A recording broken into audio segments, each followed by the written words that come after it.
हिचकिचा के डिस्कस करते हैं। तो एज अ यूरोलॉजिस्ट हम लोग इस चीज़ को डील करते हैं, और मरीज़ अगर इस वजह से परेशान है और स्ट्रेस में है तो ज़रूर इसको आगे डिस्कस करें, क्योंकि इसका इलाज मुमकिन है। अगर आप एंड स्टेज ईडी के मरीज़ भी हैं तो फिर भी इसका इलाज मुमकिन है। इसमें कोई शर्म की बात नहीं है, जैसे हर चीज़ का इलाज मुमकिन है, इसका इलाज भी मुमकिन है अगर आप इसको अपने डॉक्टर से डिस्कस करें तो। मैं बताना चाहूँगा कि as a GORS surgeon, genitourethral reconstructive urologist, हम किन किन चीज़ों से और किन किन चीज़ों से डील करते हैं। इनमें पहले नंबर पे हम इरेक्टाइल डिस्फंक्शन या मर्दाना कमज़ोरी से डील करते हैं। इसके अलावा अगर आपके नफ्स में टेढ़ापन है, जिसको पायरोनीज़ डिजीज़ कहते हैं, या कुछ लोगों में कंजेनिटली नफ्स टेढ़ा होता है तो उसका इलाज करते हैं। इसके अलावा हम नफ्स किसी मरीज़ में अगर उसकी लेंथ स्मॉल है तो हम उसकी लेंथ इंक्रीज़ या लेंथ इन्हेंस करने के प्रोसीजर्स करते हैं। इसके अलावा जो मोटापे के शिकार मरीज़ होते हैं उनके अंदर यूजुअली उनका पीनस या नफ्स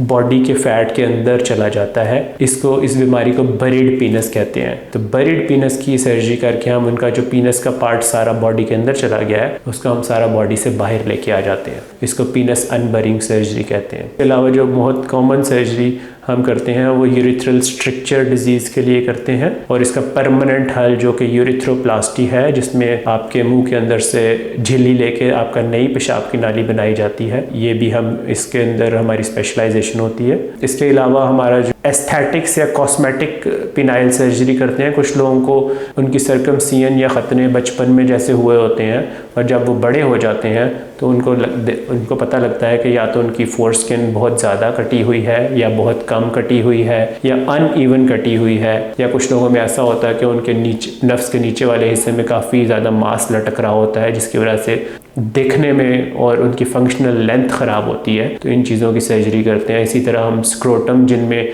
खस्सियों का जो थैली होती है, कुछ लोगों में उसकी बहुत ज़्यादा बड़ी होती है, तो हम उसको उसकी रिकन्स्ट्रक्शन करके उसका साइज़ स्मॉल कर देते हैं। तो ये एक डिफरेंट सॉर्ट ऑफ यूरोप्लास्टिक्स की फील्ड है, जिसमें हम एस्थेटिक्स के साथ साथ और इन सारी बीमारियों का इलाज करते हैं जो कि मैंने जिक्र किया है। क्या इनफर्टिलिटी भी आपके डोमेन में आता है? जी, इनफर्टिलिटी बिल्कुल हमारे डोमेन में आता है। इनफर्टिलिटी का ट्रीटमेंट भी हम करते हैं इसी डोमेन में, उसकी वजूहात के मुताबिक उसका ट्रीटमेंट। तो सर, ये जो आप लेंथ इंक्रीज़ करते हैं, इसके लिए इम्प्लांट डालते हैं या वैसे ग्राफ्टिंग वगैरह का कोई तरीकाकार है? जी, ये बड़ा अच्छा सवाल है, और ये कॉमन जो इंसान है उसको पता होना काफ़ी मुश्किल होगा कि किस तरह सर्जरी की जाती है। बेसिकली इसमें इम्प्लांट नहीं डाला जाता। ज़्यादातर जो हमारे अफराद जिनका वज़न बहुत ज़्यादा है